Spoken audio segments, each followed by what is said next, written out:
Yeah, so that clip you saw of me at the gym was actually yesterday. Things got moved around. We're about to hop on Discord and open up the track and get working on some of the mix of this. And hopefully we'll see if I can put a master on it myself. If not, I might kick it over to someone else to do a master. My buddy Nick, he goes by the name Zeus. He's going to help me with a bunch of the mixing. I sent him the track a while ago and he had some really, really specific advice, and his mixes come out really clean. Although I don't listen to a ton of bass music, I can tell that his mixes are insanely clean. So he's going to hop on Discord with me and we're going to go over the track and make some adjustments to things and at least have it ready for a master so that I can play it and feel confident about it at Gold Rush. It's going to be a little bit different of a video. The bulk of it is just going to be sitting here working on the track. So I'll chop it up in some way, shape, and form, try to make it interesting, but sit back, grab a snack, watch the video. Talk to you in a little bit. All right, just got Nick on Discord. I'm going to load up the track real quick. Let me get it popped into Ableton, and then I'll share my screen with you, yeah? Nick is primarily a bass DJ and producer. You don't have anything released, do you? Yeah, it's all unreleased. I'm hidden away. He's keeping himself a good secret for when he's ready. Yeah, I'm a bit shy. All right, I'm gonna share my screen with you. We had some technical difficulties, but we're ready to fucking rock and roll now. Okay. So I think the best way, we'll go back to the text and see if we miss anything, but I think the best way to go about it right now is let's start from the very top of your project. Okay. And we'll go track by track individually. Okay. And we'll pretty much EQ and make sure everything is cleaned up so that we can make space and make sure we're not phasing in certain areas, make sure certain basses aren't having low end that's going to be interfering with your sub, and that's just going to clean up our whole mix and everything all together. Okay. And let's play it at the drop, the drums at the drop, because that's where the busiest part of the whole drum section is, or wherever that is going to be, where we have all the elements going. Yeah, it's probably the second drop area that has all of it. Okay, no, we'll start right there.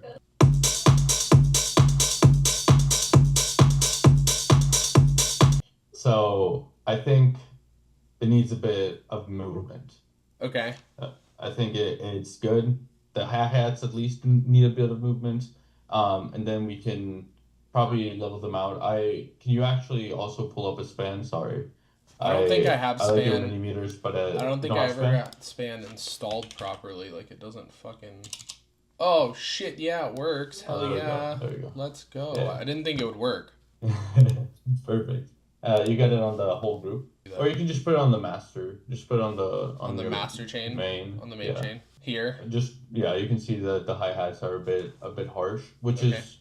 Generally, we do want that to be present and stand out because you want that high frequency and the high range to be filled out. It'll make your song sound fuller. Right. But a different way to do it, aside from just volume, is by widening the actual hi-hat itself.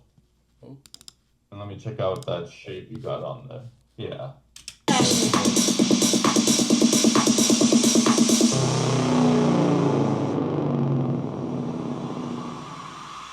Flashing. Lights.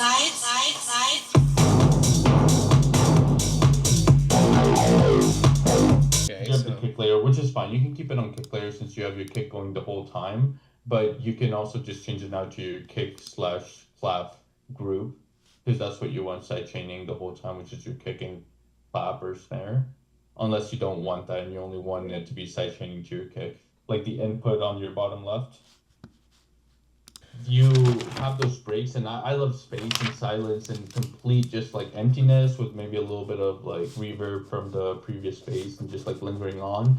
That creates more dynamics and more elements in your tracks, and that's really what you want. You don't want, especially for a track like this, because it's banging, it's high energy, you have people going, the best thing you can do to somebody that's already like, okay, we've been bumping for like 16 bars, out of nowhere you hit them with that silence or with that little break, it's gonna switch their mindset, like catch them by surprise and keep them interested in the track. Gotcha. The same thing with the hi-hats is they were going consistently, and as you can see, like you're going, especially if it's not being sidechained, and you're even sometimes people just throw all the drums and then they're using that as their sidechain input. So now you're sidechaining with your hi-hats. I mean, you're obviously knew not to do that, but that can become a lot. I think. Yeah, that's what you want. Passion. Lights.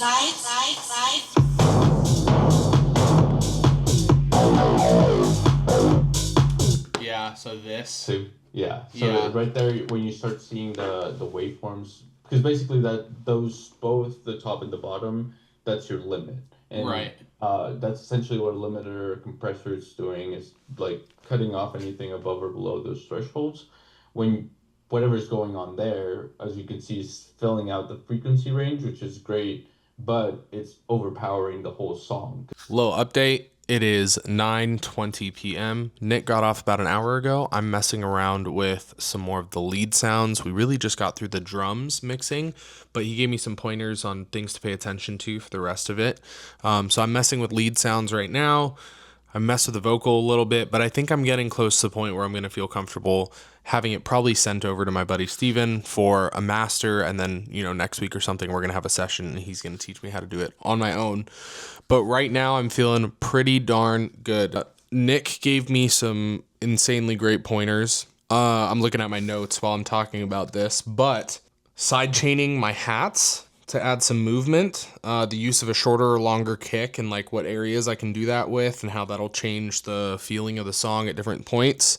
Using shifter and the frequency, turning the frequency down on shifter. That was great. And then also grouping my kick and clap and then grouping my hats together and then applying certain things to each one separately. All helped immensely with making this sound a shit ton cleaner and a little bit more clear. And I think it makes the song sound just overall a lot better. So I'm going to keep chugging away at this for another maybe hour, 2 hours. I still have to go through and do my set list for Gold Rush. I did my set list for NOTD opening on the 20th, but I didn't get around to doing Gold Rush quite yet.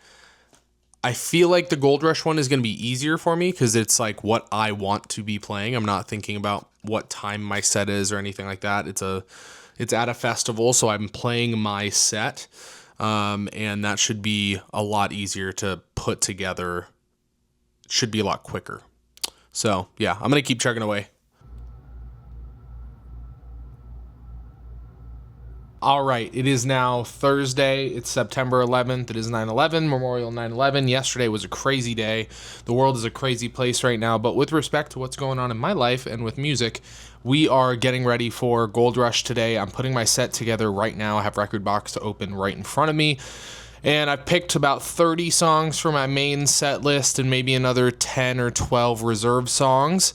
I'm not someone that really likes to play in everything cue point to cue point. I like to kind of mix things in, take things as they come and see what the crowd is feeling and then dip into my reserves as necessary. But most of the time I feel like I have everything I need for the set itself in my main track list. Now, as far as our song goes, I did more work on the mix myself last night after I got off with Nick.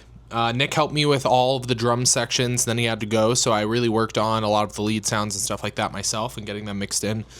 Kind of trying to think about what he was teaching me during the drum section, and then just going by ear from there. So I've sent the track over to my buddy Steven. His name is Ekonova, and he's going to throw a master on it for me so that it's ready for tomorrow. And like, guys, I want to talk about how this is a team effort, especially in these early stages. Like, I don't know where I would be without the people who are supporting me and helping me do this and learn this and really get things down properly. And I say that to say you need to seek out mentorship, seek out friendships in the communities that are important to you, in the crafts and things that are important to you, because at the end of the day, that's really what's going to make the difference. And I think me having support systems like Nick and like Steven has been massive in my process learning how to make music. And I'm sure there's people who have done it faster and they've done it better than me in shorter period of time, but I'm loving my process. That's my little sappy spiel. We're gonna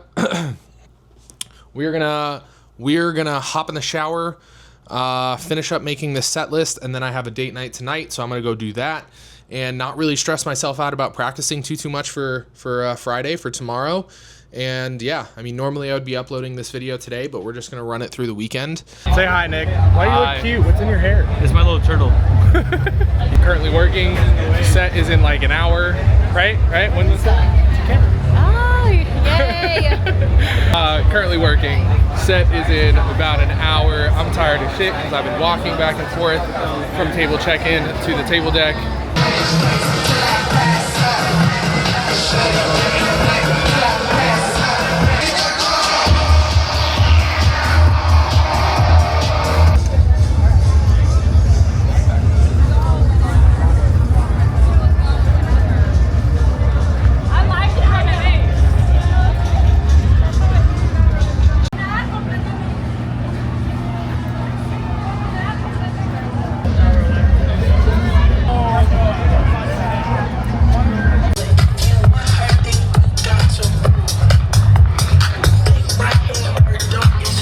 That's a fucking wrap. That's a wrap on the set. First time playing a festival. I hate saying that for silent disco, but it's true. That's how it went, and I had a great time. It's just very awkward to play a silent disco. It's like I want to be vocal and sing my songs and stuff. You can't really do that in silent disco. It just feels weird. But I had a great fucking time, man. That's my immediate reaction. All my friends came out. A bunch of people that were just vibing, were listening. I had a great fucking time, man.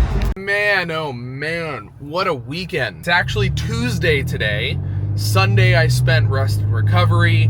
Monday I ran a bunch of errands. Today I've been running errands. I'm about to go see my niece and grab some lunch.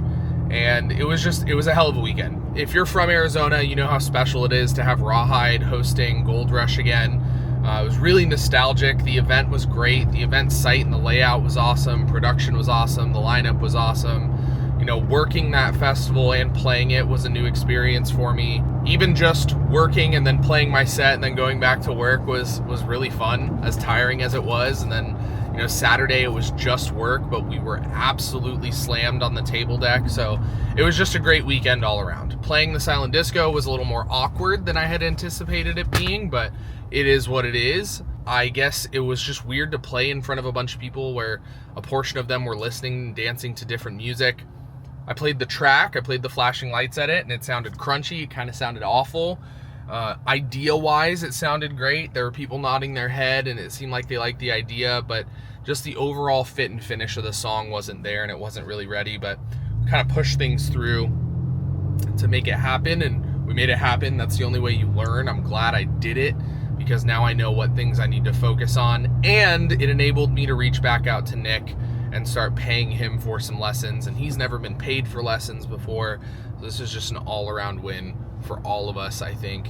I know this vlog, this video was really just a hodgepodge of a bunch of random clips, and it might be hard to follow and kind of difficult to be entertained by, but I appreciate you guys watching it regardless. This is going to be something fun for me to look back on 10, 12 years from now.